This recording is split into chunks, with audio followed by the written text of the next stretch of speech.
problem statement was about water shortage. ഇത്രയും ചൂട് കൂടിയ കാലാവസ്ഥയിൽ അതാണ് ഏറ്റവും important. It's not in our conscience to think that okay, someday we could run out, we need to protect.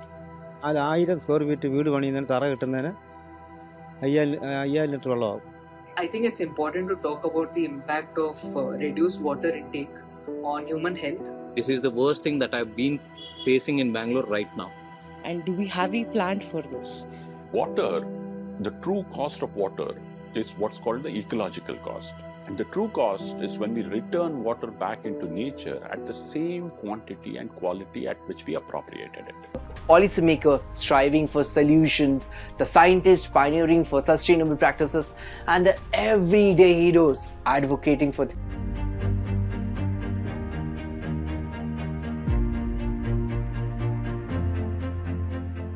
ಕುಡಿಯೋ ನೀರು ತುಂಬಾನೇ ಕಡಿಮೆ ಇದೆ. ಮನೆ ನೀರು ತುಂಬಾ ಜಾಸ್ತಿ ಬೇಕಾಗುತ್ತೆ, ಬಟ್ ಅದು ಕೂಡ ಬೇಕು. ಹಾಗಾಗಿ ಈ ಕಡೆ ಕೆರೆಗಳೆಲ್ಲ ಒಣಗೋಗಿದ ಮೇಲೆ ನಮಗೆ ನೀರು ಸಿಗ್ತಾ ಇಲ್ಲ. ನೀರಿಲ್ಲ ಅಂದ್ರೆ ಯಾವ ಕೆಲಸನೂ ಆಗಲ್ಲ. ಮಳೆ ಇಲ್ಲ ಅಂದ್ರೆ ನೀರೇ ಇಲ್ಲ. ಒಂದ್ ಕಡೆ ನೀರು ಕ್ಲೀನ್ ಆಗಿ ಬರುತ್ತೆ, ಒಂದ್ ಕಡೆ ನೀರು ಬರಲ್ಲ. ಬಿಲ್ಡಿಂಗ್ಗಳು, ಅಪಾರ್ಟ್ಮೆಂಟ್ಗಳು ಮಾರ್ಕೊಂಡಿದ್ದಾರೆ. ರಾಜಕೀಯ ವ್ಯಕ್ತಿಗಳು ಮಾರ್ಕೊಂಡು ಕೆರೆ ಎಲ್ಲ ಮುಚ್ಚೋಗ್ತಾ ಇದೆ. ಹೀಗಾಗಿ ಕೆರೆಗಳು ಸಂಪೂರ್ಣವಾಗಿ ಮುಚ್ಚೋಗಿದ್ದಾವೆ. ಈಗ ನಾವು ಕಂಡಂಗೆ ನಾಯಂಡಳ್ಳಿ ಕೆರೆ ಅಷ್ಟು ದೊಡ್ಡ ಕೆರೆ, ಇವತ್ತು ಅಪಾರ್ಟ್ಮೆಂಟ್ ಬಂತು. ನಾವು ಹಿಂದೆ ಚಿಕ್ಕ ವಯಸ್ಸಲ್ಲಿದ್ದ ಜಕ್ರಾಯನ್ ಕೆರೆ ಇರ್ಬೋದು, ಅಥವಾ HSR ಲೇಔಟಲ್ಲಿ ಅಂತ ದೊಡ್ಡ ದೊಡ್ಡ ಕೆರೆಗಳು ಇರ್ಬೋದು.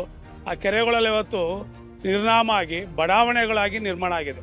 As a concerned person, we have to understand we have a crisis and then we have to do things to save water. drinking, cooking, and washing oneself uses about 30 liters a day.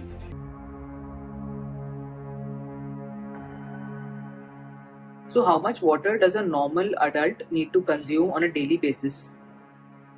Around 2.5 to 3.5 liter per day, both oral fluids and foods included.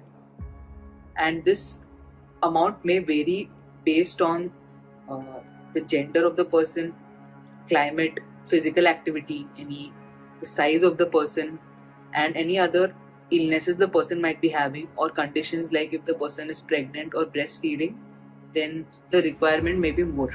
So if further the water deficit isn't met and the dehydration progresses, then you start observing certain signs in the person, like sunken eyes or dry mouth, lips or tongue, and the person may get more prone to developing a UTI or kidney stones, and the worst case may be kidney failure. There is no groundwater, much groundwater available, and even the sump that we have for the Kaveri water to refill is very small, and definitely you can't survive. I mean, no cafe or hotel can survive just on the sump, right? So we have actually installed a 5,000 liter Syntex over there, wherein we have installed 1,000 liter overhead tank as well, and we are buying the water from water tankers, which they are charging bomb for that, which is approximately around 2,300 rupees per tanker, which can be used only for 3 days for us.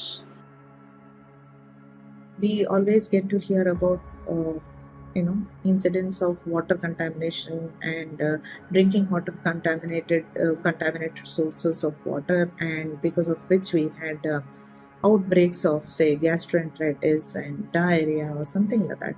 This water source becomes very important when you're looking at health.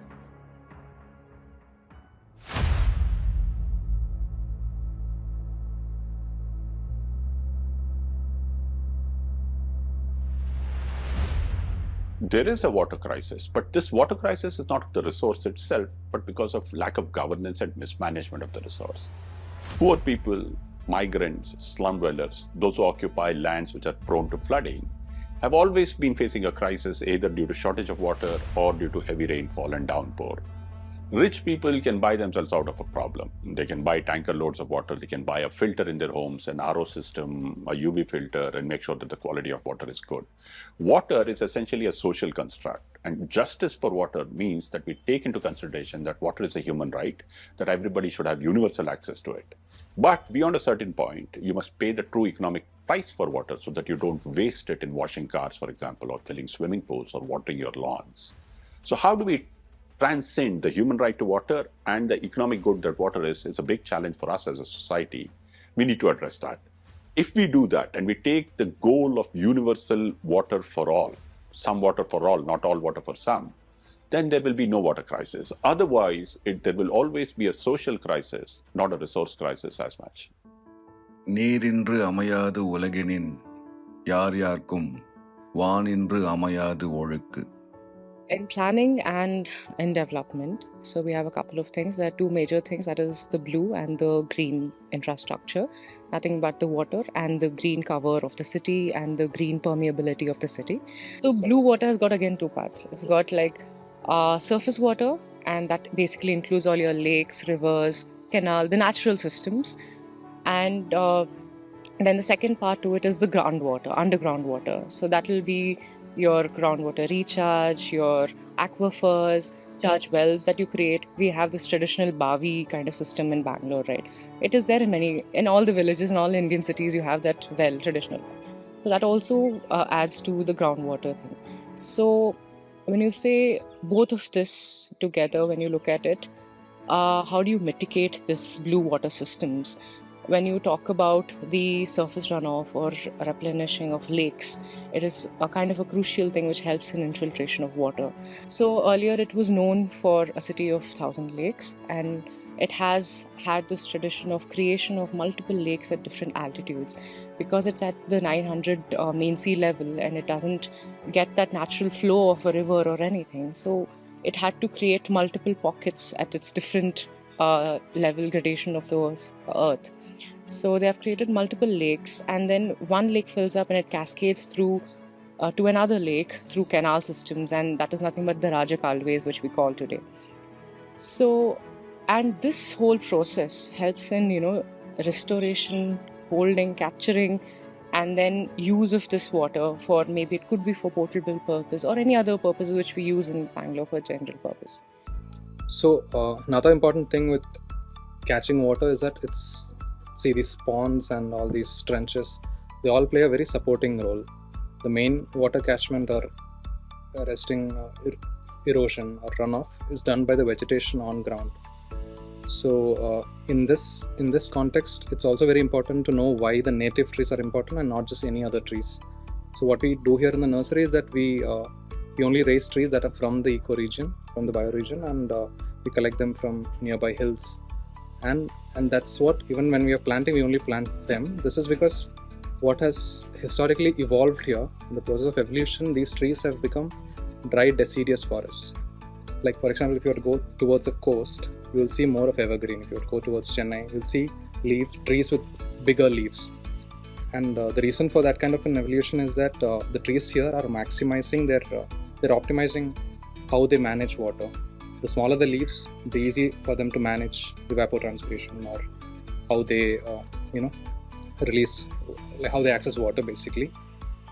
Which is why the deciduous forests, dry deciduous forests here are important in one, being there on soil, it helps with catching water. And also it's not an evergreen tree that requires a lot of water, and this is suited for this place.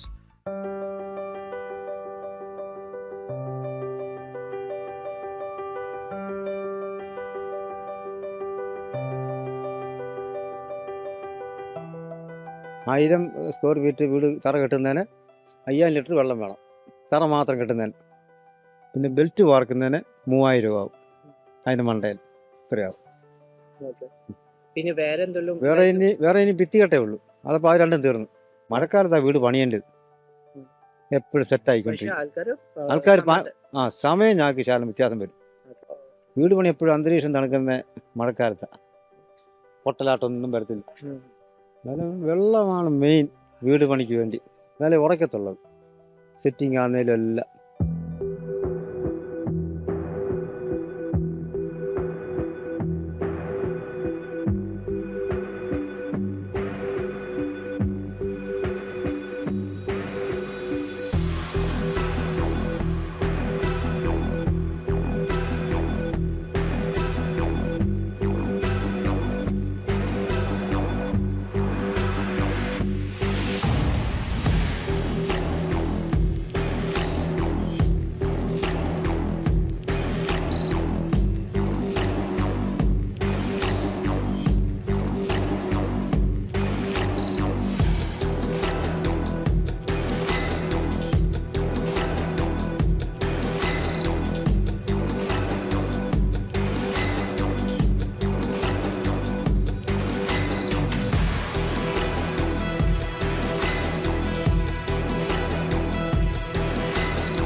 जब source में पानी नहीं है तो नल में जल अपने आप थोड़ी बनेगा. നമ്മൾ കാറിൻ്റെ ഇപ്പം SUV അങ്ങനെ പല മോഡലുണ്ട്. SUV ഉണ്ടാവും, പിന്നെ ഹാച്ച് ബാക്ക് ഉണ്ട്, സെഡാൻ ഉണ്ട്, ഡിപ്പെൻസ്. ഓൾമോസ്റ്റ് ഒരു അറൗണ്ട് ഒരു 5 to 6 ലിറ്റേഴ്സ് ഉണ്ട്. അതായത് നമ്മൾ വാഷ് ചെയ്തപ്പോൾ എന്ത് വെള്ളത്തിലാണ് വാഷ് ചെയ്യുന്നുള്ളതല്ല അതിനകത്ത് പ്രശ്നം. നമ്മൾ വാഷ് ചെയ്തിട്ട് കളയുന്ന വെള്ളമുണ്ടല്ലോ, അത് നമ്മൾ ശുദ്ധീകരിച്ചിട്ട്, മീൻസ് അതിന് പൊല്യൂഷൻ, അതിനൊരു കൺട്രോൾഡ് ആയിട്ടുള്ള കുറച്ച് കാര്യങ്ങളുണ്ട്. അതനുസരിച്ചിട്ട് നമ്മൾ കിളി കളയാൻ പാടുള്ളൂ. കഴുകുക വെള്ളം അതുപോലെ കളഞ്ഞു കഴിഞ്ഞാൽ നമ്മളത് എഗനസ്റ്റ് ലോ ആണ്. അപ്പോൾ നമ്മളത് വാട്ടർ ട്രീറ്റ്മെൻറ്റ് പ്ലാന്റ് എന്ന് പറഞ്ഞൊരു പ്ലാന്റ് നമുക്കുണ്ട്. അത് വെള്ളം, കഴുകിയ വെള്ളം ശുദ്ധീകരിച്ചിട്ട് കളയുന്നത്.